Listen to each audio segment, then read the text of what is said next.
వైవస్వత మనువు కొడుకైన శర్యాతి తన కూతురైన సుకన్యతో పాటి చ్యవనముని ఆశ్రమానికి వెళ్ళాడు. అక్కడ సుకన్య ఒక పుట్టలో వెలుగుతున్న 2 జ్యోతులను చూసింది. ఆమె దైవ ఘటన ఏమో అన్నట్లుగా అవి మిడుగురు పురుగులు ఏమో అని తలచి వాటిని ముళ్ళుతో పొడవగా ఆ జ్యోతుల నుండి రక్తం కారసాగింది. ఈ సంఘటనతో రాజభటులకు మలమూత్రాలు స్తంభించాయి. శర్యాతి దీనికి కారణమేమని ఆశ్చర్యంతో తన వారిని అడిగాడు. ఎవరైనా ఈ ఆశ్రమంలో చ్యవన మహర్షికి ఆటంకం కలిగించారా అని తెలుసుకునే ప్రయత్నం చేశాడు. అప్పుడు సుకన్య భయంతో తన తండ్రితో తానే పుట్ట దగ్గర ఆడుకుంటూ అజ్ఞానంతో ఆ 2 జ్యోతులను ముళ్ళుతో పడవటం చేత రక్తం కారిందని చెప్పింది. సుకన్య మాటలు విన్న శర్యాతి మొదటగా భయానికి లోనయ్యాడు. అటు తరువాత ఆ పుట్టలో ఉన్న చ్యవన మహర్షిని సంతోషపెట్టాలనుకున్నాడు. చ్యవన మహర్షి కోరికను తెలుసుకున్న శర్యాతి తన కుమార్తె అయిన సుకన్యను చ్యవనునికి ఇచ్చి వివాహం చేశాడు. ఈ విధంగా ప్రమాదం నుండి బయటపడిన శర్యాతి చ్యవన మహర్షి దగ్గర సెలవు తీసుకుని తన రాజధానికి చేరాడు. సుకన్య ఎంతో కోపం కలవాడైన చ్యవన మహర్షి మనసును తెలుసుకుని అర్థం చేసుకుని ఆ ఆశ్రమంలోనే జీవించసాగింది. అలా కాలం గడుస్తుండగా ఒకరోజు అశ్వనీ దేవతలు ఆ ఆశ్రమానికి వచ్చారు. అప్పుడు చ్యవన మహర్షి వారితో, మీకు యాగభాగాలలో ఇంతకు ముందుగా లేని సోమపానాన్ని అందిస్తాను. ఎలాగైనా నా ముసలితనాన్ని పోగొట్టండి, సౌందర్యంతో కూడిన యవ్వనాన్ని అనుగ్రహించండి అని అడిగాడు.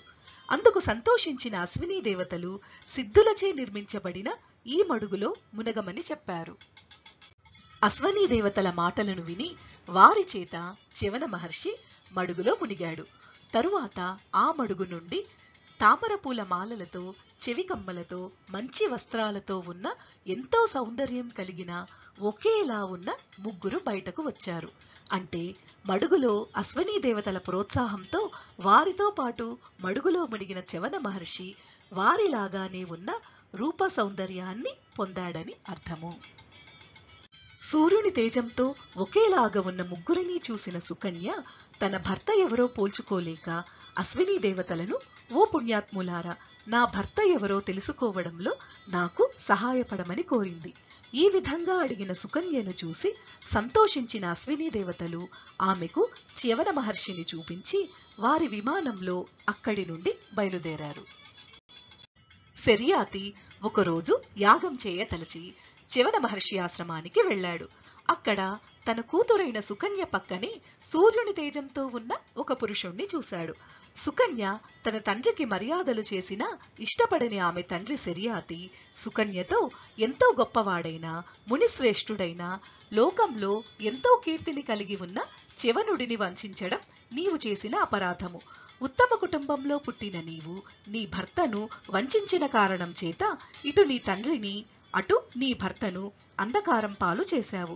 ఇదంతా విన్న సుకన్య చిరునవ్వుతో, తండ్రి, ఇతను భృగువారసుడైన మీ అల్లుడైన చ్యవన మహర్షే అని చెప్పింది.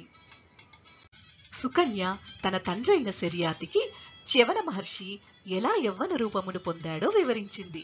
ఈ విషయం తెలుసుకున్న శర్యాతి ఎంతో ఆశ్చర్యం చెంది సంతోషించాడు. తరువాత చ్యవన మహర్షి శర్యాతితో యాగం చేయించాడు.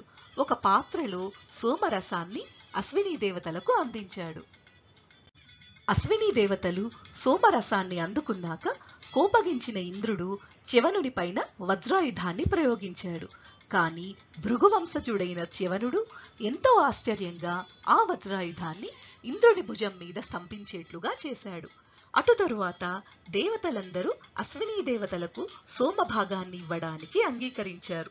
అంతకుముందు సోమభాగాన్ని పొందే అర్హత లేని దేవవైద్యులైన అశ్వినీ దేవతలు చ్యవన మహర్షి వల్ల యజ్ఞభాగాన్ని అందుకున్నారు.